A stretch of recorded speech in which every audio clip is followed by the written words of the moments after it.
What would you do if someone tried to steal everything from you, your money, your reputation, your family's name, and walked away laughing? Most people would cry. Most people would move on. Most people would swallow the pain and try to rebuild quietly. I am not most people. And before you judge me for what I'm about to tell you, just wait.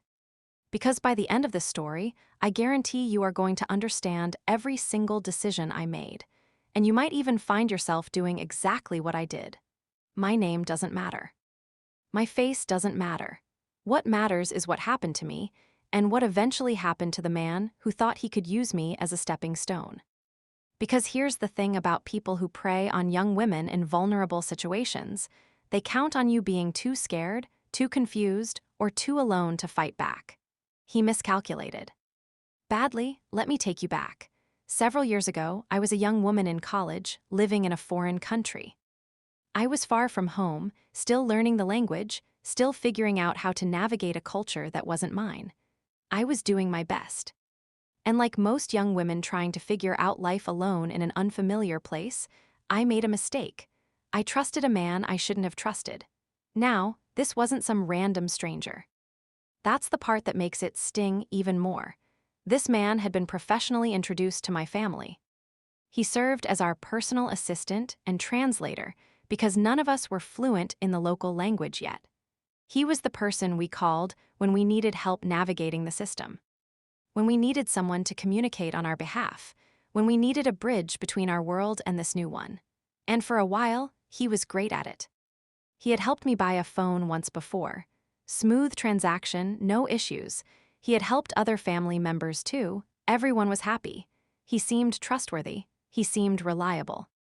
He seemed like someone who genuinely wanted to help. So when I needed a new phone, I went back to him. Simple as that. The price was a little higher than I expected.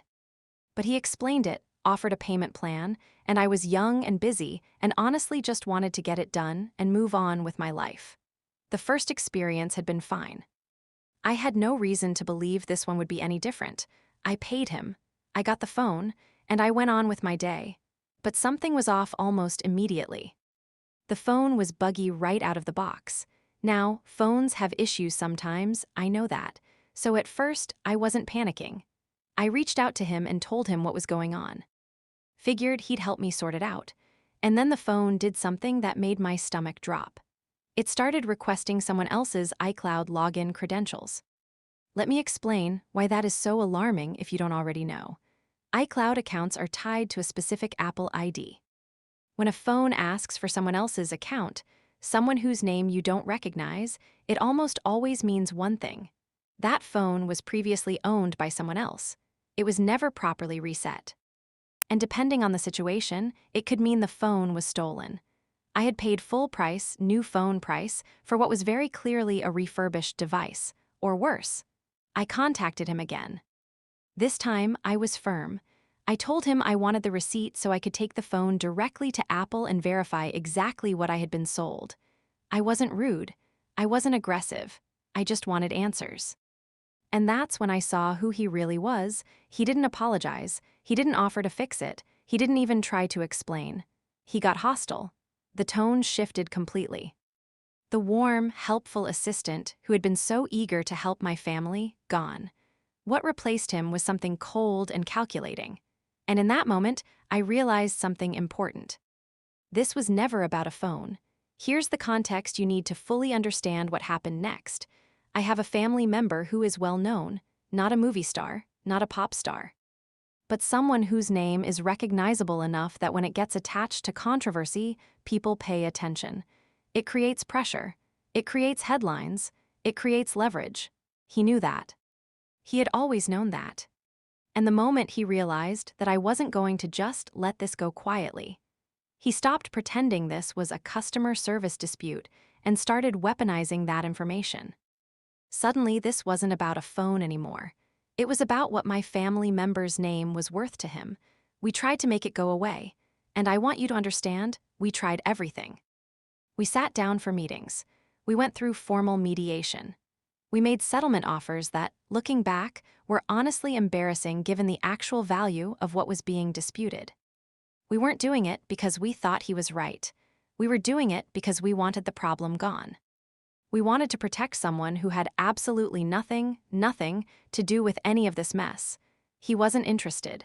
Every single time we came to the table, he pushed harder. Demanded more, because he wasn't looking for justice. He was looking for a payday.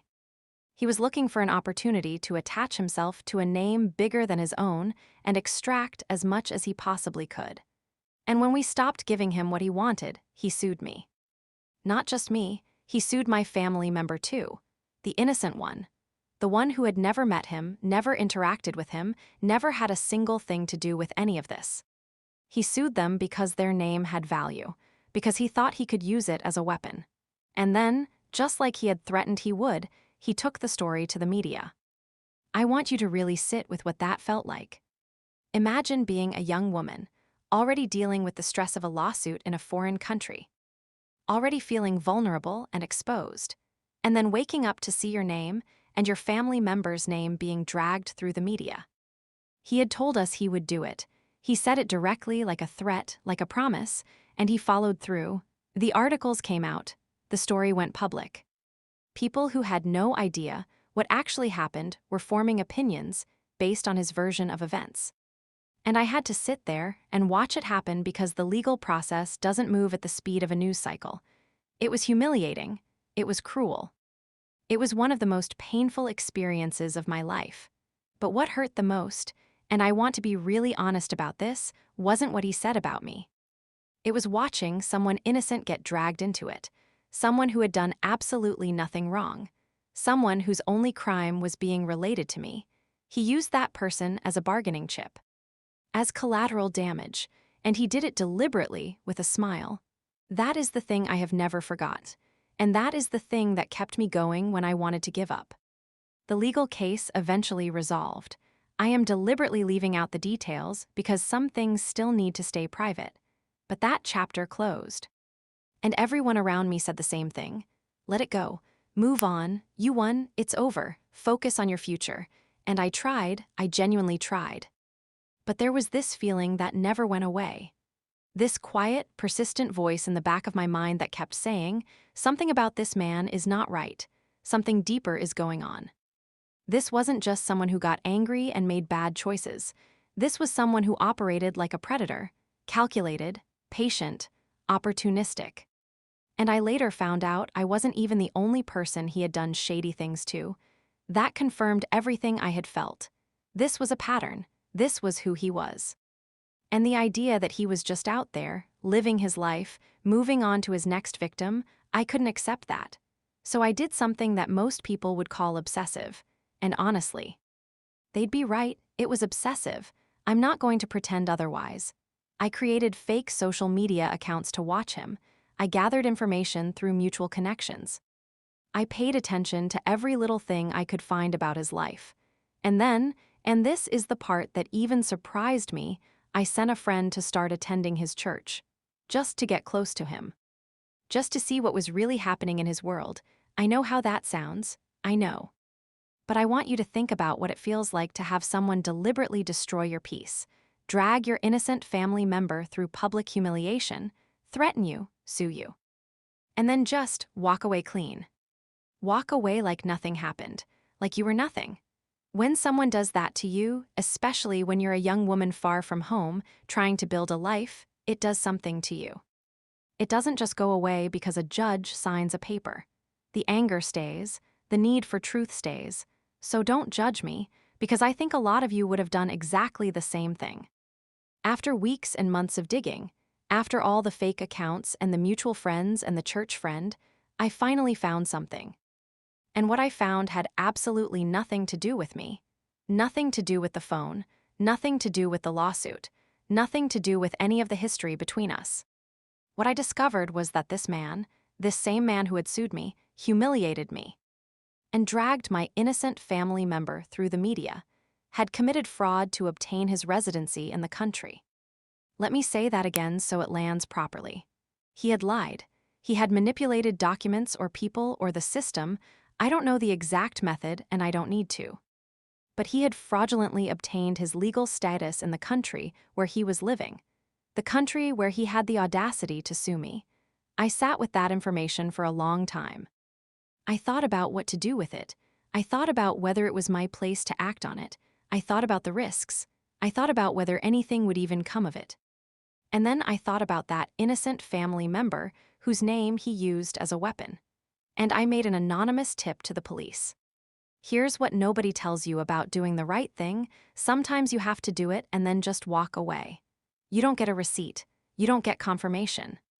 You don't get to watch what happens next in real time. I submitted the tip.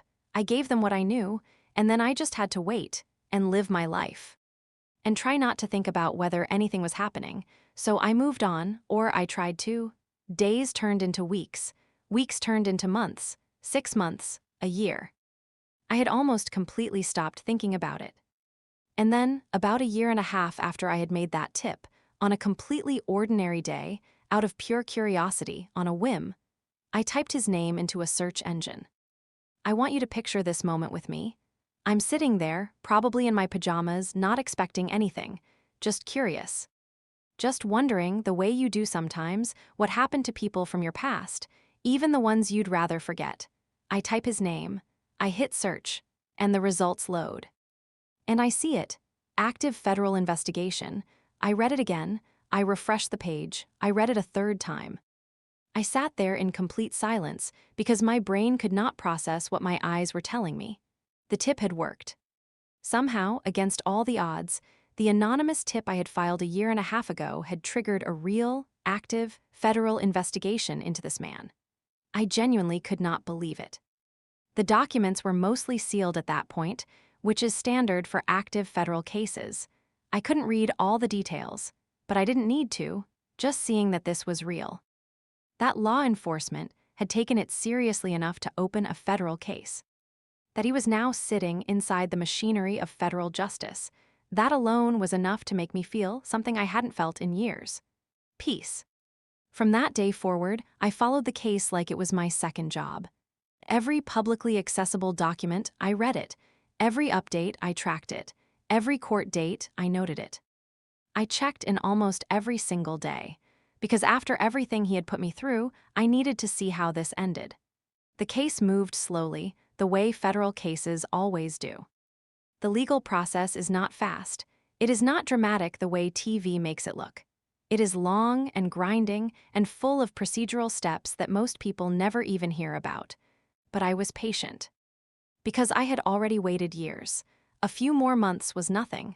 9 or 10 months after I found the investigation, the verdict came in. He was convicted. Federally convicted. I don't have words that fully capture what it felt like to read that. I've tried to explain it to people close to me, and I always fall short. It wasn't just satisfaction. It wasn't just relief. It was something much bigger and much quieter than either of those things. It was the feeling of truth winning. Finally. After all of it, the lawsuit, the media story, the humiliation, the years of carrying this weight, truth had won. And he had helped it win, with his own choices, with his own crimes. With his own hands. I did not destroy him. I simply pointed a flashlight at what was already there.